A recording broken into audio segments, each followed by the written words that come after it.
Randy. Okay, thank you.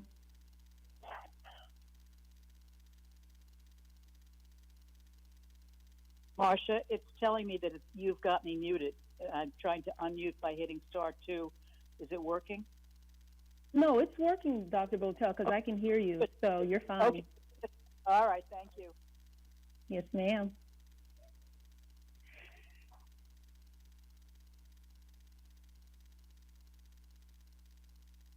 And I believe I just unmuted someone's line. If you can announce yourself. Is that Mila Anderson? All right, thank you.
Dr. Botel, Yes. are you able to self-mute on your phone with the mute button that comes with your phone? Let me try that. Because I was hearing some feedback.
line so that I can unmute your line.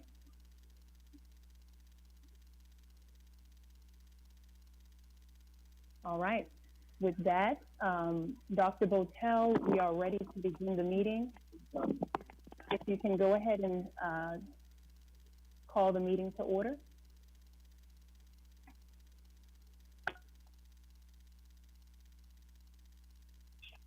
I'd like to call to order the City of Riviera Beach City Council meeting on Thursday, April 30th. The time is 6:31 p.m.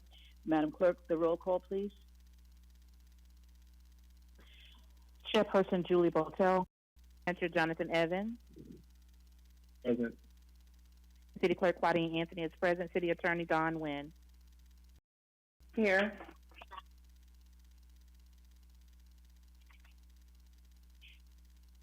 That's it for roll call. Thank you. All right. Good evening, Mayor, City Council, and members of the community that is joining us for another COVID-19 public briefing for City Council. I'm Marsha Noel, Assistant to the City Manager, and will be moderating tonight's call. As always, we want to thank each and every one of you for listening to our call through this conference line, social media, our television channels, and wherever else this meeting is being streamed and broadcast. For those who are new to the call, we'd like to let you know that we do hold these weekly conference calls to keep everyone informed on the city's progress in relation to COVID-19. Today's call, and I'm sorry, I think someone is still not muted. If you can please self-mute yourself. Thank you. Today's call will follow our normal format, whereby staff serving in our Emergency Operations Center will provide you with updates, and then afterwards, our City Council will have an opportunity to provide any final remarks, comments, and questions before we adjourn. I would like to note that we have a special guest joining us today to speak on the topic of mental health. She will be introduced later into our agenda. I do want to make sure that you all are aware as well that everyone's line is muted except the speakers. And during the duration of the call, I ask that all speakers keep their lines self-muted until it is your time to speak. With that, I will go ahead and turn it over to our City Manager, Jonathan Evans, who is serving as our EOC Commander, to begin with his report. Thank you, Ms. Noel. Thank you, Mayor, Chairperson, and members of the City Council. The City of Riviera Beach still remains in an active state as it relates to its Emergency Operations Center. Certain things that we have continued to watch is the executive orders that have been disseminated by the governor talking about opening the state of Florida. The original plan is that the state will look to reopen in a modified format on Wednesday. However, Palm Beach County, Broward County, and Miami-Dade County are exempt from the executive order that effectively opens the state with significant restrictions. The reason for the exemption is that 60% of the cases of COVID-19 happen to be in the South Florida area. So in the abundance of caution, the governor has abrogated that authority to the local jurisdictions to make decisions as to what they believe is in the best interest of their communities. And we certainly agree with that approach. The City of Riviera Beach staffing level will remain the same. We will be mobilizing small crews to assist in adhering to Emergency Order Number 5 that was provided by Palm Beach County. This emergency order opens up parks, allows for fishing and boating, golf courses, tennis courts, and community pools. Not hotel pools, community pools, more so your condo operations. If there is a hybrid situation, which our community does have, those pools are effectively able to open with significant restrictions. All the amenities that have been opened are certainly important that we realize that we must adhere to social distancing, avoiding large crowds and gathering places. Locker rooms and shower facilities will remain closed, and restroom facilities will have to be cleaned on a basis. For the city of Riviera Beach, our parks will be open tomorrow. We are making sure that individuals adhere to the recommendations that have been provided by the CDC. Even simplistic things such as basketball, individuals are to have their own basketball, that they are not to engage in any team activities. And so we're asking that as these recreation amenities open, that we're conscientious of social distancing requirements. I had a conversation with staff today, and some additional information is going to be provided by our marine operators to provide some guidance and direction as relates to how we will police and monitor the waterways, as we can anticipate the first weekend, which is this weekend coming, for individuals to be able to access some of the amenities as it relates to the boating and jet skiing, etc. There is no anchoring. There is off Peanut Island. There's no anchoring on sandbars. A bunch of restrictions that have been put in place. One thing that consistently is a topic of discussion and that I get emails daily about is the beaches. The beaches, public and private, shall remain closed, and this is consistent with the collaborative effort of entities in Region 7, which is Miami-Dade, Broward County, Monroe County, and Palm Beach County.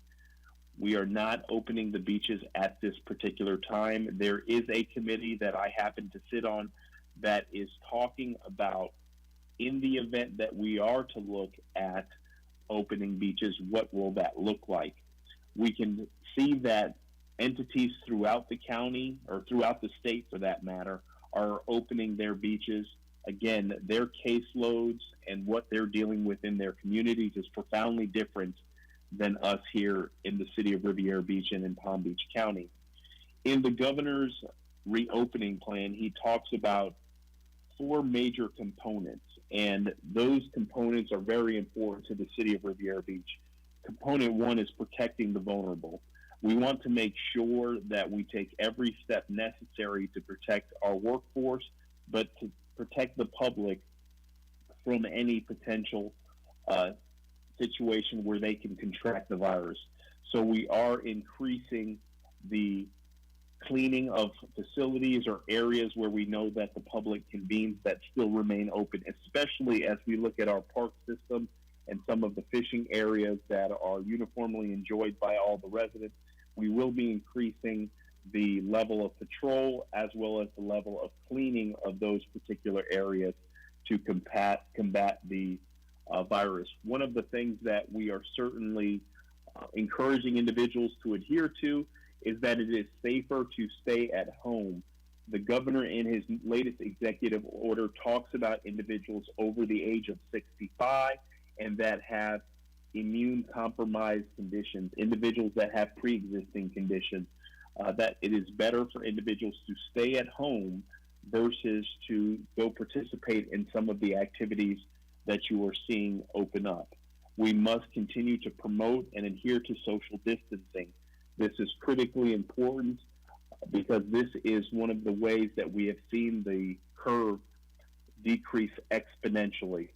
And if we do not follow these guidelines, we find ourselves in a situation where we will put additional strain and burden onto our hospital system. The city of Riviera Beach, and I can say this, all your elected officials have worked tirelessly and have communicated with me on a regular basis about the importance of a testing site in the city of Riviera Beach. You will hear that today we have approximately 23 positive cases in our community from the last report. But I can tell you that we believe that that number is artificially low, as it is very difficult for anyone to get testing. And by the time the results are provided, it is a significant delay. So we have partnered up with the Black nurse practitioners here in Palm Beach County, and under the guidance and leadership of Mayor Felder and Vice Chair Lawson, we were able to broker an arrangement where they will be doing testing at Wells Recreation Center this Saturday from 11 to 3 p.m. It's appointment only, and it's for Riviera Beach residents only. Our phone lines are open from 8 a.m. to 5 p.m. tomorrow. The number is 561-318-0280. This is a huge win for the city of Riviera Beach, as it allows for us to have access to these tests to be able to treat those that have symptoms, but also finding out those individuals that are asymptomatic, making sure that they know that they could potentially be contagious and carry the virus to other members of their family. So it is exciting news, and I have to say thank you to all the elected officials for your continued support and advocacy, from the state to the county to the local levels. Your elected officials have been making phone calls and have been pushing on representatives from the state legislature, and they worked in collaboration. Senator Bobby Powell, Representative Al Jaquette, County Commissioner Mac Bernard, and your very own city council has done an exceptional job to bring this to fruition. There will be the ability to test approximately 160 individuals on Saturday. Subsequent testing times, locations, and dates are going to be provided to the public in the very near future. And lastly, we did hear in the governor's address, he did call out that there will be another site that will be opening in Riviera Beach that will be a walk-in site. The facility at this particular time is unknown, but we're excited that all the way to the governor's office is going to assist us to make sure that our community gets the appropriate access to testing, and then we can move forward with the treatment process afterwards. We still have our lines in place for our employees as far as the testing, and an intake specialist to assist our employees in the event that they're exposed or exhibiting symptoms associated with COVID-19. Ms. Noel, that concludes my report. I turn the presentation back over to you. Thank you, Mr. Evans. Now we're going to move over to staff reports. We're going to go ahead and begin with our operations chief, John Kurd. Thank you. Good evening, Council. John Kurd, Interim Fire Chief. I'm going to present out of operations, as I'm serving in the capacity of Operations Section Chief here in our EOC. Currently, as of this afternoon, we have 33,690 confirmed total cases in the state of Florida, with 1,268 deaths being reported. Here in Palm Beach County, there are 2,904 positive cases, and there's also been 186 deaths reported. We've just received the latest information from the Florida Department of Health, and in Riviera Beach's municipal boundaries, we are currently sitting at 33 cases that have existed in the city of Riviera Beach since the onset of the pandemic. We are happy to announce, for whatever comfort it may bring, that we are noticing that it appears we have seen the apex and the peak of the COVID-19 pandemic, which appears to have happened in early April. We are on a downward trend. There have been occasional days where there have been spikes of new cases and or deaths, but when you look at the average in its totality, we are definitely on a downward trend, which is exactly what we wanted to see. However, I caution you to not be lulled into a false sense of security. We have gone through extreme measures to ensure that we've met that peak and now working towards that downward curve.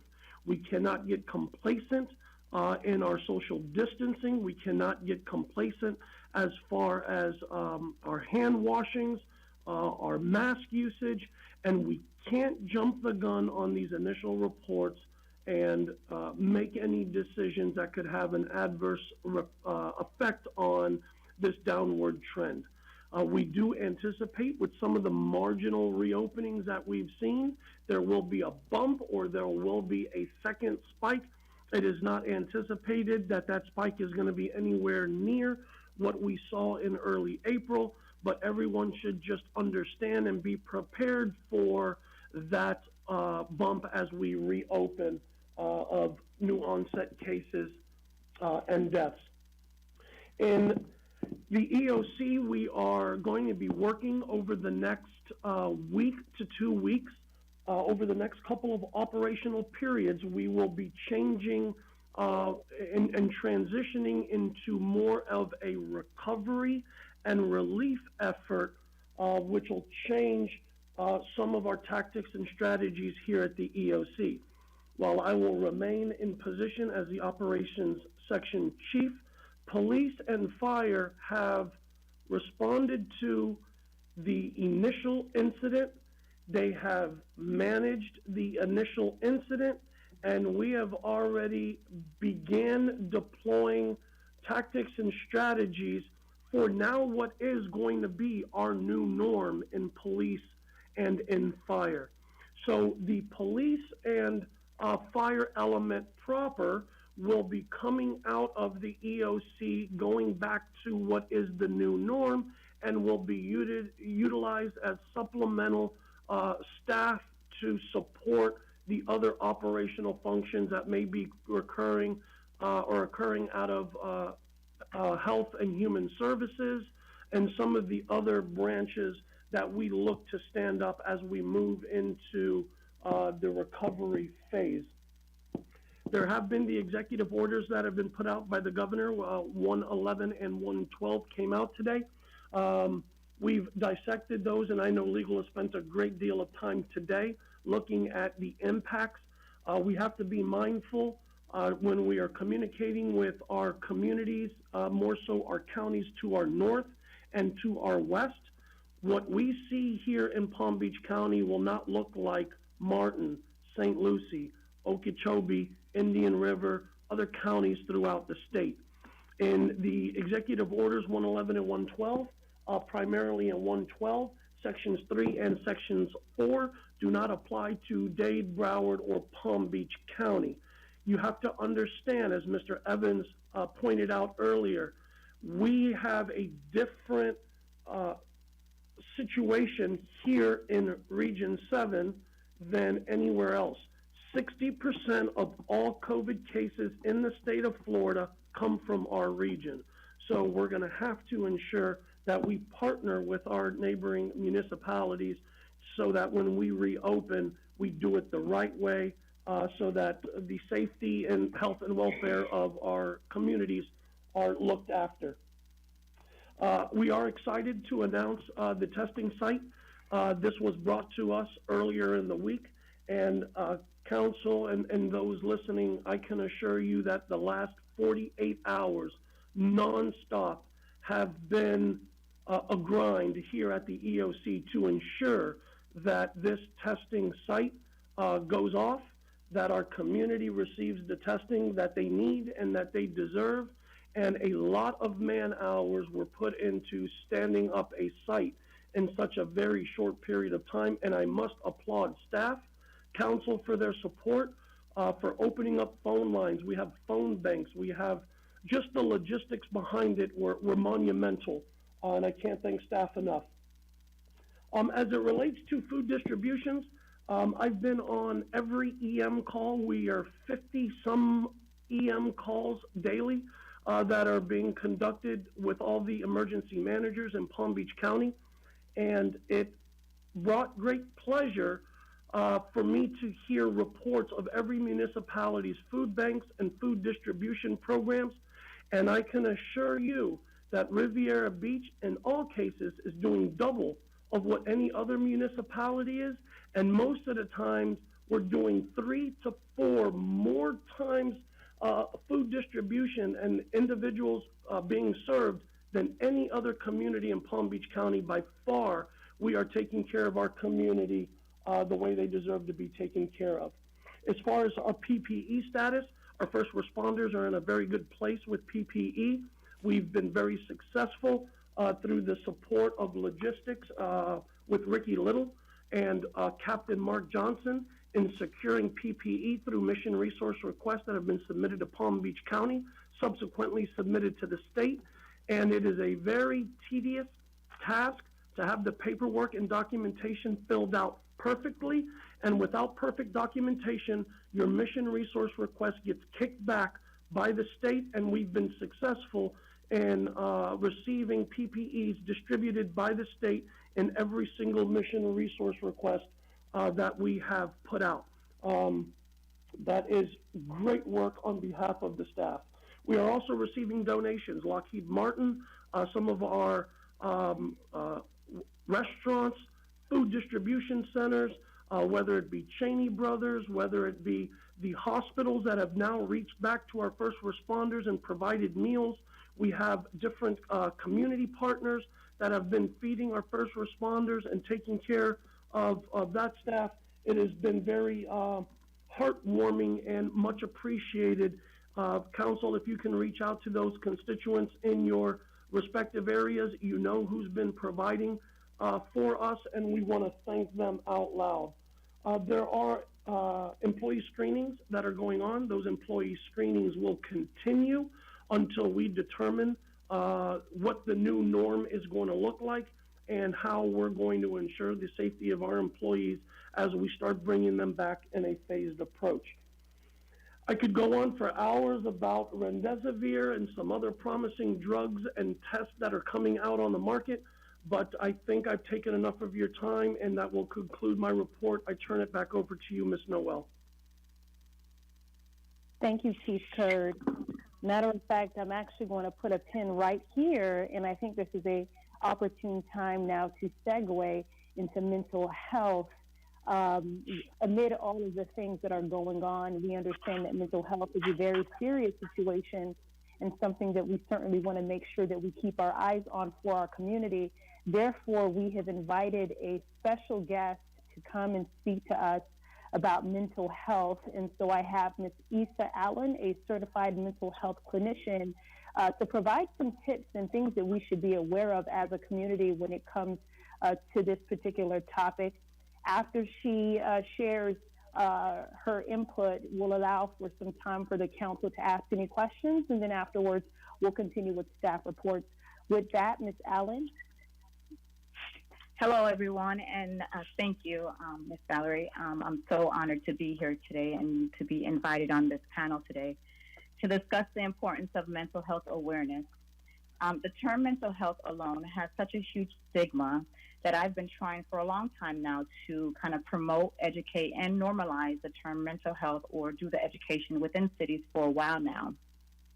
And it wasn't until Councilman Lawson taking a chance and putting it on his agenda, as he understood that in order to serve a community that you have to start with its core issue. So I just wanted to say thank you to him for allowing me to bring light to mental health in our monthly sessions at Riviera Beach City Hall. Because of its huge stigma, I would like to start off by defining mental health. It is simply how we think, feel, and behave, our cognitive and behavioral and emotional well-being. Your mental health can affect daily living, relationships, and physical health. And that's why it is so important to understand your own personal mental health and be willing to seek help when you are needed because of mental health status. And you don't want your mental health to be disrupted, but because of life, there are stressors. And if your mental health is disrupted, then you need to know where to turn to get professional help. Unfortunately, there are many issues that can disrupt one's mental health and one's mental state of mind. For example, being predisposed to a mental illness, meaning you got it from a genetic or inherited from a mom or a dad or someone who has it in your family, financial issues, environmental factors, negative stressors in life alone, example, dealing with an ill parent or an ill child, unemployment, lack of food, homelessness, or not even having the proper skills and techniques to cope with everyday challenges. especially now that we have to deal with this COVID-19 and all the stresses that comes with it, especially with homeschooling our children and having to work, or if we're now out of a job, and all the fears that it's producing and has produced already.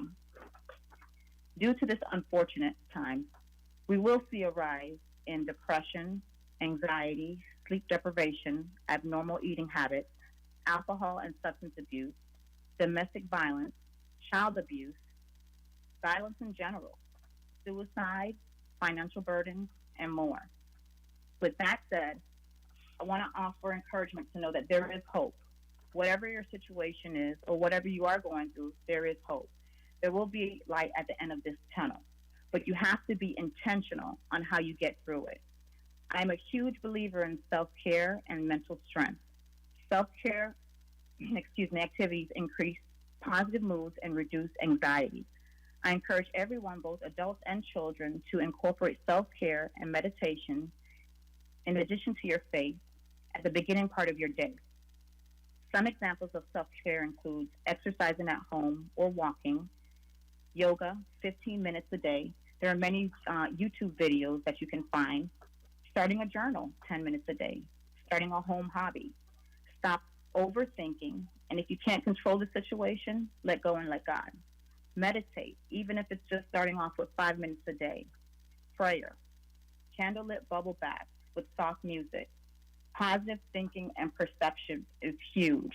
It all starts in your mindset. Tips for coping with depression and anxiety. So I wanted to give some symptoms for depression. If you feel like you are going through depression, or if you know of anyone who is going through depression, you can seek professional help.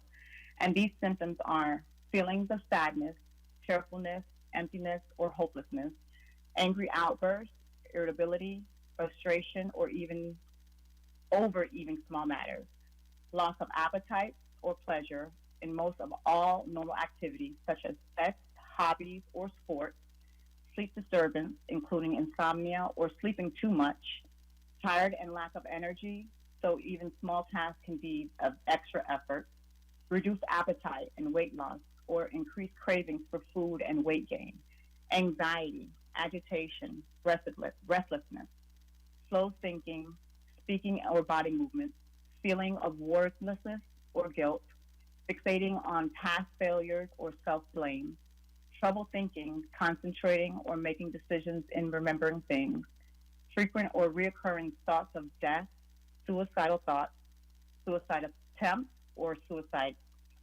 unexplained physical problems such as back pains or headaches. For people with many depression symptoms usually are severe enough to cause noticeable problems in day-to-day activities such as work, school, social activities, and relationships with others. Some may feel generally miserable and unhappy without really even knowing why. Some symptoms for anxiety include feeling nervous, restless, or tense, having a sense of danger, panic, or doomed, having an increased heart rate, breathing rapidly, sweating, trembling, feeling weak or tired, trouble concentrating or thinking about anything other than the present, having trouble sleeping, experience GI problems, having difficulties controlling, worrying a lot, having the urge to avoid things that trigger your anxiety. And some tips for those that when you feel like you're having depression or anxiety is to first and foremost seek professional help. Majority of healthcare professionals are accepting telehealth care or teletherapy over the phone, so you don't even have to leave the house. Most major insurances or insurance across the board have this into their package, and you have to look under the part where it says behavioral health. They have it as behavioral health or mental health sometimes, but most of the time it's behavioral health. And all you have to do is find a doctor or therapist in your network, and you can call them, and then you can start services there. Again, you don't have to leave the house anymore because now most of them are approved with telehealth or teletherapy. Other tips include the music therapy, art therapy, aromatherapy, replacing negative thoughts with positive ones every time, talking to someone positive about your feelings, incorporating a healthy diet, and trying to limit your sugars, taking a multivitamin daily, watching a good comedy, exercising at least 20 minutes a day, even if it's a walk. Do things that make you feel good and healthy. Relaxation techniques and breathing techniques. Breathing techniques is a big one because with breathing techniques, once you feel that anxiety or panic attack coming on, you can stop what you're doing and take it's a technique that you have to take a deep breath for 10 seconds slowly, and then you hold it for 2, and then you release it for 10 seconds.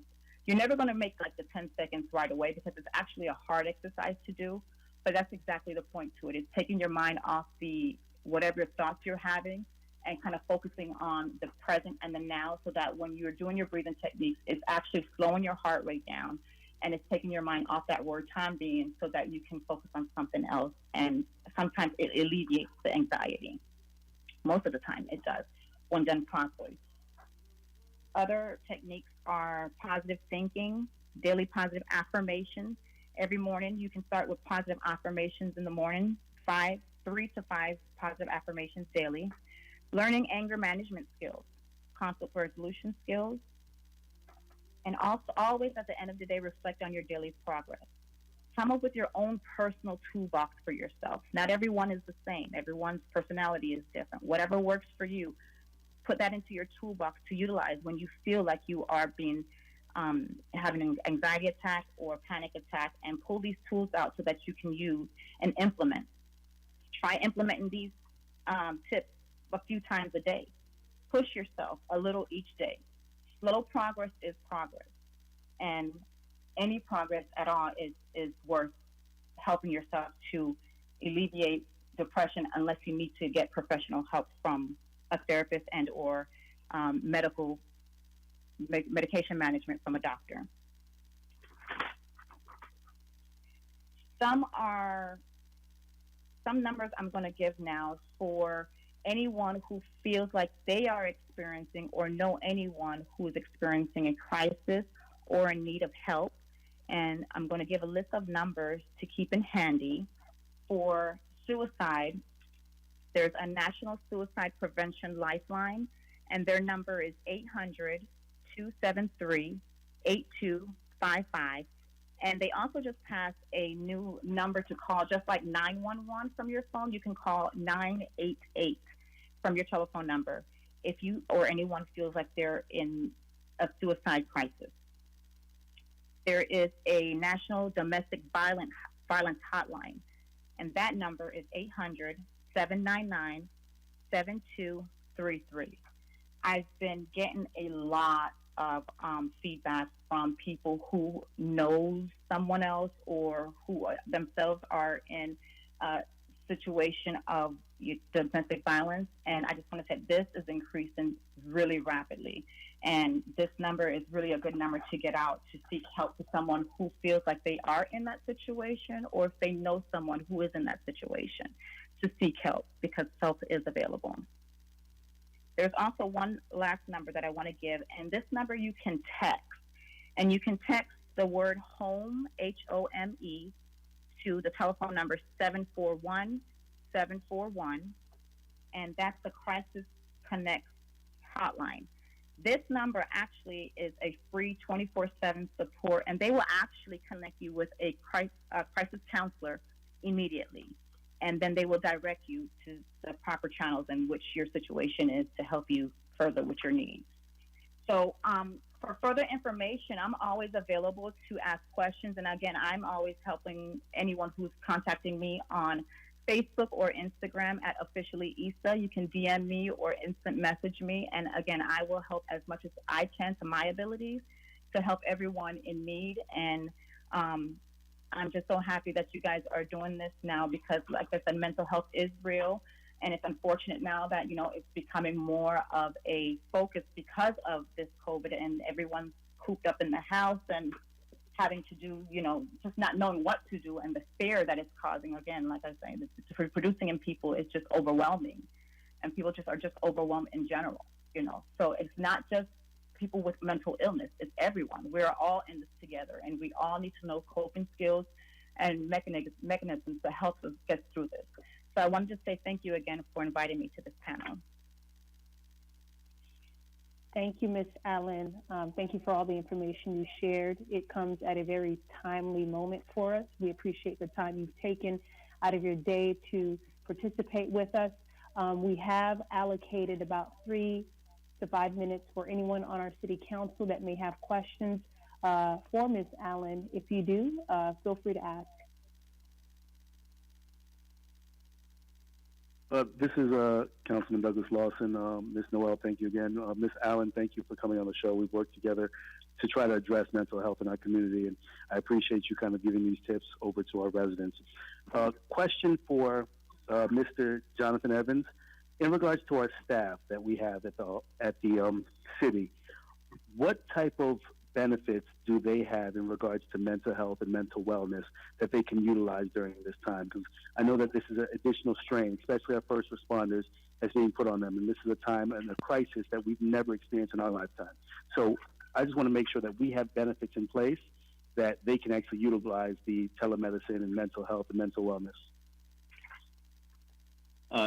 Thank you, Vice Chair. Yes, we have an employee assistance program, EAP, that's provided to the employees as part of our benefits model, and there's no cost, and it gives them access to a certified mental health professional. And there is, like was communicated earlier, there is a multitude of helpful information that's disseminated to employees as a result to mental health. And it's been something that we've consistently pushed to our employees because this has been something that no one in their generation has dealt with. So it's something that's certainly on the forefront, hence the reason for it to be a topic of discussion here on the call. Excellent. Thank you, Mr. Evans. And then just one follow-up question. In regards to Ms. Allen, we have a large population of residents that are under or non-insured. What options do they have in regards to mental health and mental wellness when it comes to them not having insurance or the ability to have access to affordable health care? Unfortunately, the resources are limited when they don't have insurance and they don't have the financial means to self-pay. And that's the problem that we're finding in our communities is the resources that are allotted to these people because if they don't have insurance and they don't have the means to pay for it, then honestly, there's not much to offer them. The number that I had given for the crisis hotline is a crisis. So when you call, they're going to try to rectify the problem immediately and then refer you out. But again, if you don't have the insurance or you don't have the means to pay, the resources are limited. And that's one problem that I am finding, especially when we are finished every month when we do our forms. I get a lot of responses and a lot of people engaging, and I'm invoking everyone to want to do better for their mental health, or people even noticing that they do have an issue. And then when they come to me to try to seek help, I'm referring them, but then they don't have, again, the insurance or financial means to pay for the services. Okay. Mr. Evans, if we could start in the near future, because the next coming months and years is going to be high stress on our residents. A lot of them that may be underinsured or not have the ability or access to obtaining mental health and mental wellness. If this is something we can start to look at to address some of the concerns and the crises that they're going to be going through, because families that have lost their job or that can't afford to put food on their table are going to be going through the need of someone to talk to and the support. So I want to just sit down and visit what options we have to address this in our community that's going to be coming up in the next coming months. Absolutely, Councilman, and that's why we created the Health and Human Services section in the Economic Recovery Plan, because we know that those are some services that are very important and are routinely forgotten, especially as we're going through this pandemic. So that will be definitely a major priority and a major discussion point with that committee. Excellent, excellent. All right, thank you, Mr. Evans. That's all my comments. And again, thank you, Ms. Allen. We appreciate your time and taking the time to come speak to our residents as well. Well, thank you. Thank you, Ms. Allen. Now, we do have time for just one more question from the council. If there's any others, we do have 7 other speakers, just to keep in mind. I have a question. Okay. Ms. Allen, what does it cost Yes, sir. to have the section if someone doesn't have an insurance? It ranges from therapist to therapist, but the average range is from anywhere between 50 to 150, but 50 being on the low end. And sometimes therapists can put clients on a pay scale and a scale grading depending on, their ability to pay. And they'll put them on that low end for maybe 3 or 4 sessions. But depending on the severity of their issues, they might need a little bit more. But it does range from between 100 is really on the high end, but between $50 and $150. So do you have some therapists that will go with the low end 50? And if we can designate like 10 people that may need that service that we will help fund, is that possible? You can find a therapist that will do that? That's very possible. Okay. Thank you. You're welcome. All right. Thank you, Ms. Allen, again for joining us. Now we're going to move forward with the remainder of our staff report.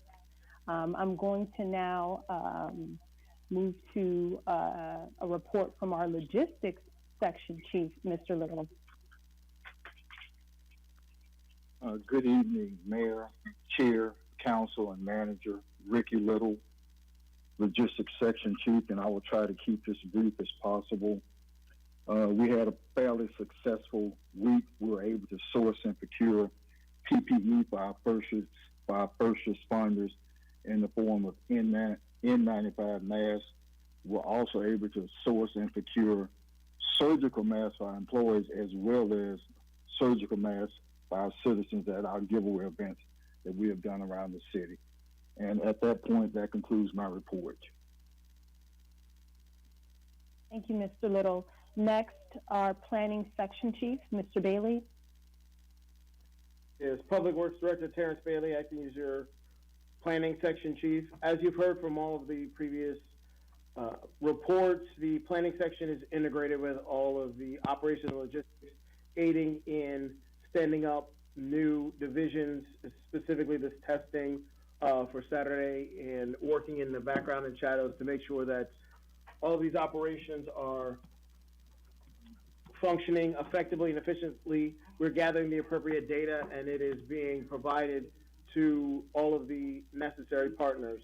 With that, as we have flattened the curve and we begin to move towards a new normal, the planning section is looking at the model for operations after we go through this post-COVID environment. In addition, there are new best management practices for keeping our workforce safe in their spaces and locations of operation, and we're putting in new operating protocols in that vein through the planning section, and that is the planning report. Thank you, Mr. Bailey. Next, our finance section chief, Mr. Sherman. Good evening, everyone. This is Randy Sherman, your finance director, serving as finance section chief. There is an area of concern that I'd like to bring to everyone's attention. It's quite unfortunate, but under these conditions, a number of scams have begun to develop nationwide. One particular concern for the city is a scam being run on utility customers. Utility customers are receiving phone calls and being told by the caller that the customer has an outstanding balance, and if the customer does not pay, their utilities will be disconnected. This is a scam to try to extract money over the phone. Now, while I've not heard of this scam being perpetrated within the city of Riviera Beach, I want to place everyone on notice and ensure our customers the city of Riviera Beach does not place collection calls. And additionally, as I previously stated, our customers are not being disconnected while the city is operating under the emergency declaration. If you happen to receive such a call, or you hear of somebody receiving such a call, please do not provide them with credit card or banking information. And I would also ask, again, if you do hear of such a call, please call us so we are aware of what's going on in the community.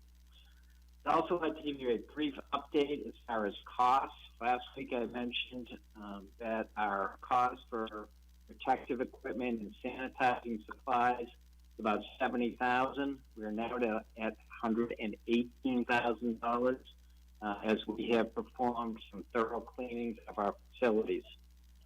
On a positive side, the city did receive a wire this week of $20,666. It was our distribution from the Federal CARES Act.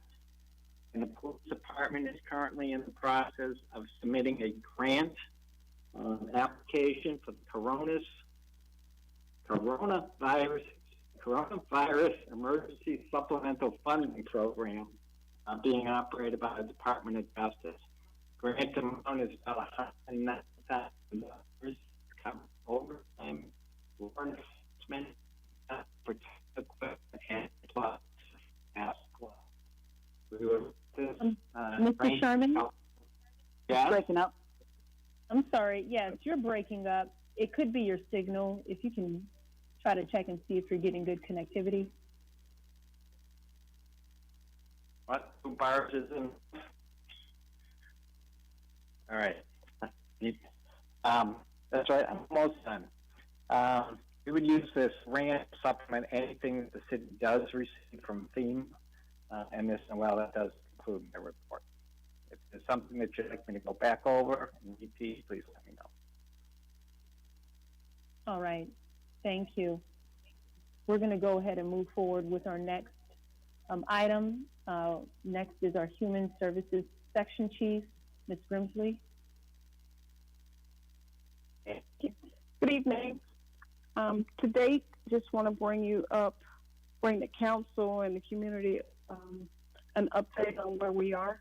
To date, Riviera Beach has provided food distribution to more than 4,000 people, which includes senior families and children, not only in our community, but we know that there are some that are coming from outside our community to actually get food distribution. And we are feeding them as well, twice a week, as well as we have 2 partners in the city that are also feeding our citizens on Tuesdays and Thursdays. So right now, our citizens can get bulk distribution of food by way of veggies, milk, and meat Tuesday, Monday, Tuesday, Thursday, and also Friday. There also has been 4 mass distributions where we provided mass to over 10,700 citizens. To date, I think Mr. Evans may be being asked if he's going to do it again, so I'll leave that to Mr. Evans to answer that question because I've been asked that question by some of the citizens as well. Mental health tips and strategies were provided by Ms. Allen, and I appreciate her for coming on this evening. She has left the call, but I will get with her on the back end to talk about some future things that we can do and how we can support our citizens a lot better on the mental health. Beginning the second week of May, Human Services has reached out to a vendor by the name of Choice to Change. She's also known by Federation of Families that will actually virtually support our citizens by referral base to do family strengthening, which is designed to assist our families in building better relationships and stronger communications between the parent and the child during this pandemic. In addition, that vendor is also providing us with some community in a box. It is a unique crafting and art project where they're doing it out of pizza boxes, and it is a family-oriented art activity. Those activities and those supplies are being provided by the vendor and also being delivered to the vendor. And actually, if the family requests it, the vendor will leave the box on the doorstep, and then the vendor can be contacted by phone to make sure that the family as well as the vendor maintain social distancing and maintain safety. Families can request those projects through the Youth Empowerment Office, or they can contact me directly. During this pandemic and beyond, we will continue to research creative initiatives, projects, and services to positively support our community. And with that, that ends Human Services report. Thank you, Ms. Bensley. Next, our legal section chief, Ms. Nguyen. Good evening, everyone.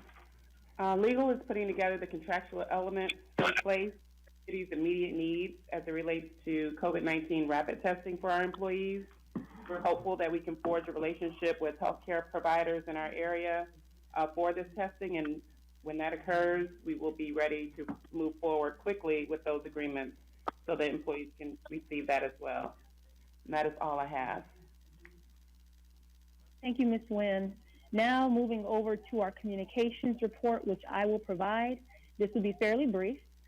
Since our last report, we've seen a combined total of reaches and views on our social media regarding COVID-19 at about 35,000, which means that we are now at approximately 117,000 reaches and views on COVID-19 information since we began distributing information. We've seen higher levels of engagement over the videos and photos covering our mask giveaways and food distributions, which mean that these sorts of services are of great importance to our community as many individuals and families are experiencing hardships at this time. Therefore, our communications team is working hard to distribute information as quickly and efficiently as we can to ensure that news gets out. We do kindly ask that those who are following us on our social media sites to please share our posts. It makes an exponential difference in the amount of people that we are able to inform within a period of time. So let's continue to stay connected, continue to share the content that is being distributed so that it can get to those who are not already connected to us. And of course, if anyone wants to reach the city regarding COVID-19, they can email us at the city manager's office at rivierabeach.org email address, or they can call us at 561-812-6597. That ends my report. Last but not least, we will be hearing a report from our information technology, Mr. Parzielli. Hello. Can you hear me? Yes. Hello? Yes. Good. Yes, I can. Okay, great. Good evening. Tony Parzielli, Information Technology Director. We continue to work with our staff in the transition from what was typically an in-office desktop device to a remote laptop device. Connectivity issues are always a concern, and we've been working with staff in moving files from those in-office desktop devices to secure cloud. One of the things we're starting to see right now in information technology is a shortage of equipment that's out there. In fact, some of our local cities here, their technology directors are calling around looking for laptop computers for their remote staff. I think we've been doing very well here in Riviera Beach and being able to provide city laptops to those that are working remotely. Lastly, I want to echo Mr. Sherman's comments regarding some of the fraudulent activity that's going on online. Certainly, we need to encourage everyone to really look suspiciously at a lot of things you see online. There's a lot of attempts to gain personal identifiable information, such as social security numbers, a lot of credit card fraud. Probably one of the things we've seen most lately is emails saying your antivirus software is expiring and they want you to click on that and provide information. So we're certainly working with our city staff and certainly letting everyone know to just be safe online. That concludes my report. Thank you. So that concludes staff reports. Now we're moving over to any comments, remarks, or questions by the elected officials. We're going to go ahead and begin with Mayor Felder.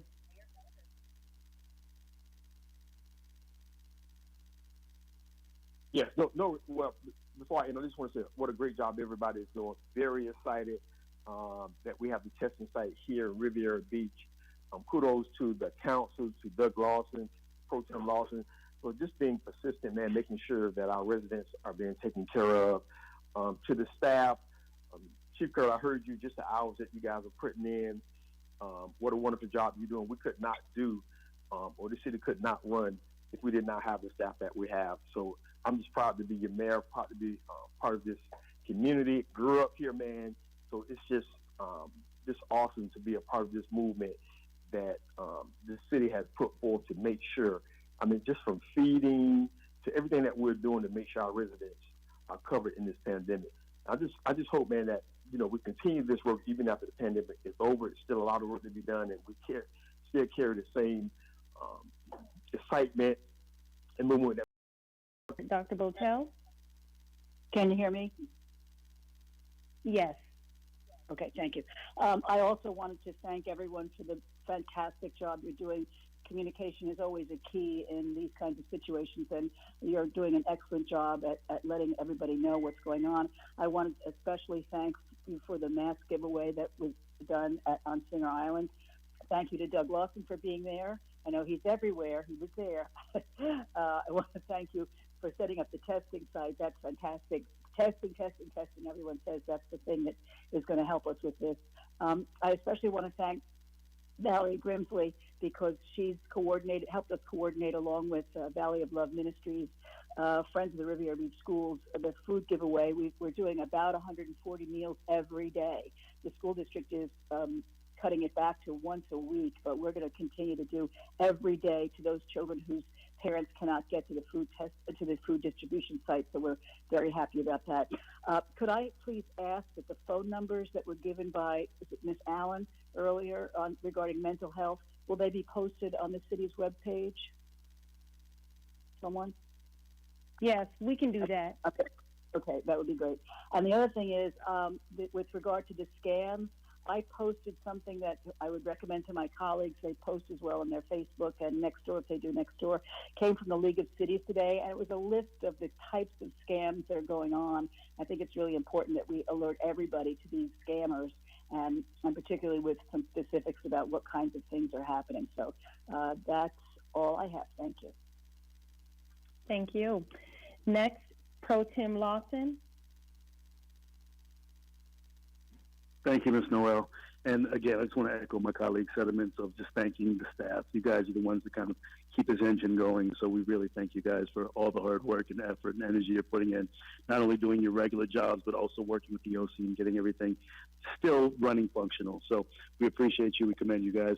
I want to just thank also the Black nurse practitioners for the efforts that they did with setting up this site, because as my chair, Dr. Botel, stated, that testing is vital and essential here in this community, and we have to get this done to keep our numbers regulated so we can know how to move as a board, how we are going to actually function and operate. So Black nurse practitioners, Dr. Martin, thank you as well. To our residents, we're going to continue to push forward and move forward. I want to just let our residents know that we're going to take the right steps. We're following Mr. Evans' lead in regards to opening back up our city, but we're also taking the proper steps, not just listening to any other governing body, but looking at our residents and seeing what the needs of our community are before we make the decision. So please be patient and continue to just stay focused on what we're doing. We'll keep you guys posted as much as possible, and we'll keep you updated on everything that we're doing. But we're going to open up as we see fit, as this community needs, versus what's happening throughout the country. So we want to make sure we keep all of our residents safe. So thank you, staff. Again, you guys are wonderful. Thank you. Councilwoman Miller Anderson. Good evening, everybody. Just wanted to kind of echo what everyone else has said on the call prior to me. We have really been doing a magnificent job in terms of trying to address the needs of the residents, and I hear from so many residents about the number of things that we've been able to do to assist them during this rough time. And I know there are a lot of cities that are not doing the things that we are doing, and I just want people to know that, you know, we are keeping you all in mind when we're doing these different types of activities. And none of this can go on unless we had competent staff or people who were willing to put in the work to get this done. I visited all of the locations that provided the masks over on Sunday and Monday, and you know, it was just it was an initiative that we all felt was necessary, especially if we want to make sure that we continue to decrease our numbers with the spread.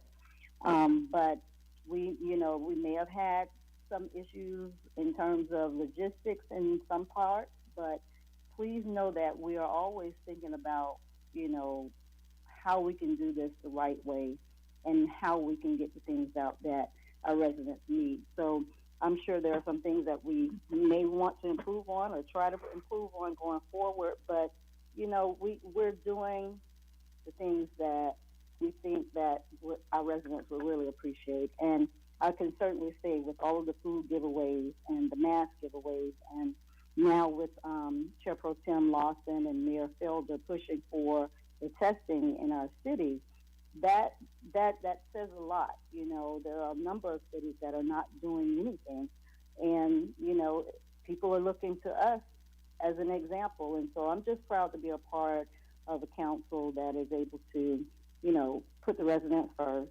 and make sure that the things that they're in need of, we're able to provide as much as we can. Of course, it is going to take the help of all of the nonprofits in the area as well. So I just think it's a time for us to all try to come together, and we may not do it perfectly every time, but know that we're constantly trying to improve. And the bottom line is that we want to make sure that our residents are able to benefit from their council and their government, and that they understand that we are here to make things better for them at a time which is very difficult.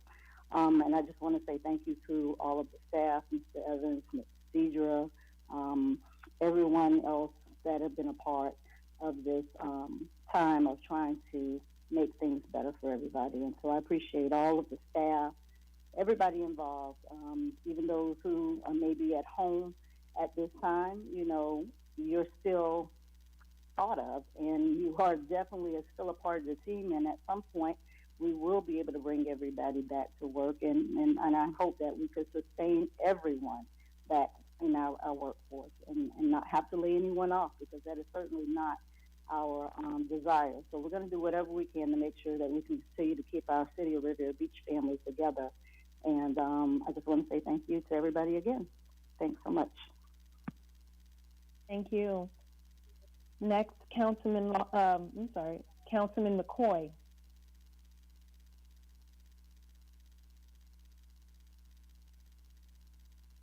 Hello. Councilman McCoy? Yep, we can hear you. Okay, thank you, Ms. Noel. I had some intermittent connection issues, and I don't know if this question is answered. What time is the distribution starting tomorrow?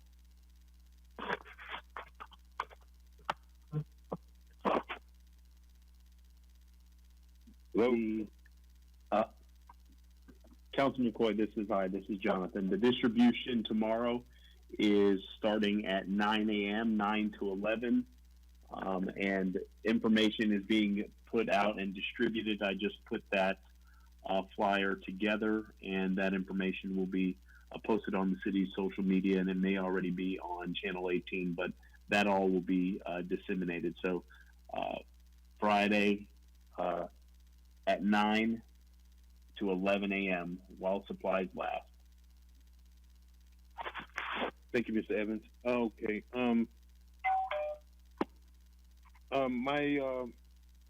So this is a very unique time because we had experienced this hailstorm, which is very unusual, over the weekend, and it almost would kind of lend to us having to have some emergency operations. So I want to commend Mr. Evans and his staff on, immediately jumping right into it and getting out and addressing those issues, because I did receive a couple constituent calls regarding debris that was down, and also I kind of witnessed firsthand some equipment that was kind of displaced due to the storm. I don't know if there was any recording of a tornado, but there was some equipment that was down. So thank you for the prompt attention, especially on our main street, Buchanan Boulevard.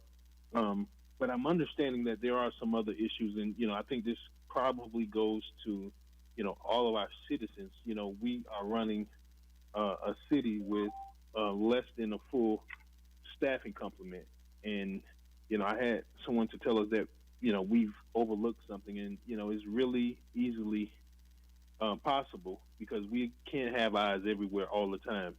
and I certainly encourage, if there's something that we may have overlooked, that please reach out, because we don't, at least I can't say that I know of any elected member or any member of the city's staff that would observe something that's not in order and overlook it.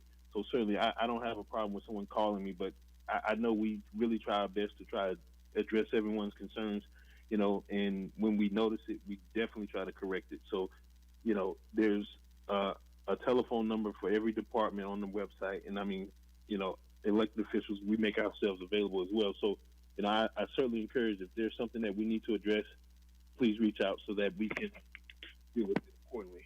To that end, I want to certainly commend Mr. Evans and Pro Tem Lawson. Also, I want to call the Secretary of Riviera Beach's First Department of Health on on the work they've done with organizing the COVID-19 testing center in Riviera Beach. Thank you so much for those efforts, and much of that wouldn't be possible without our first responders, which I did see were there, Chief Osgood and also Chief Kerr, as well as the healthcare providers, the nurse practitioners, Black nurse practitioners of Palm Beach County. So that really is encouraging to see everyone coming together. And I'd be remiss if I didn't indicate our local partners as well as our state legislators who came out, who made it possible with pulling down those resources from the Department of Emergency Management from the state of Florida. So I'm really grateful to see that. And I want to certainly say that we should continue to be vigilant and support one another. To that end, I received a philanthropic donation for some PPE equipment, which I reached out to the elected members to share with you guys. But as I mentioned, I had some intermittent connection issues with a little guy named Mason, so I won't be able to come out tonight, but certainly I'll be out to distribute them to the members, and you can further distribute them as you see fit. But thank you, Mr. Evans. Thank you, members, for your indulgence. And I would just say continue to stay safe and keep up the good work, staff and councilmen. Thank you. And finally, Councilwoman Lanier, if you've joined us. Yes. All right, we can hear you. Yes. Yeah, I just briefly want to thank city administration, especially Ms. Jacobs, Mr. Evans, for all the hard work that you guys are putting in. I also want to give a special thanks to Walter Stevens. He is the Channel 18 Facebook, Instagram guru who posts all the time everything that is happening in the city. And I think that it's very important that we understand that even though a lot of the things that we're doing may go unnoticed, we do have people in place to be able to share with the community exactly what we're doing and how we're trying to get it accomplished. To the mayor, Mr. Pro Tem Lawson, and getting the testing site, I'm very, very happy about that. We've been wanting to make sure that the residents in this city have access to free testing, and that has happened. I'm really, really grateful for that. And also just to the city of Riviera Beach employees and all that you do and all that you bring to the table in terms of making sure that this city still runs, like we're all there and like we're all doing, things before this COVID-19 hit. I want to really thank the staff members and the city employees for that, because we are basically operating, as Councilman McCoy alluded to, kind of like at half staff, but the members of the employees are making sure that we look good and making sure that the city knows, the residents know exactly what is happening and what we're doing as a council. To all my council members, I appreciate the fact that everybody is pitching in, trying to do their part, and also to the residents for making sure that they keep us on our toes. Thank you. Thank you, Ms. Lanier. And finally, I have two brief announcements before we adjourn. The first is that we will be having a live virtual concert this Saturday from 4 p.m. to 6 p.m. As a way to promote the 2020 census and the city's community values survey. This particular initiative has been developed to really reach our younger population in the community. We see less involvement and participation when it comes from that particular group. And so we're asking that everyone please share the information on this initiative. It's going to be a fun and very entertaining way to really give folks the push they need to answer the census and the community value survey. The information is already on social media, so share, share, share. And then lastly, our next conference call will be held next Thursday, May 7th at 6:30 p.m. That will also provide an opportunity for the community to ask questions and for city staff to provide answers. With that, our meeting is adjourned. Thank you, everyone.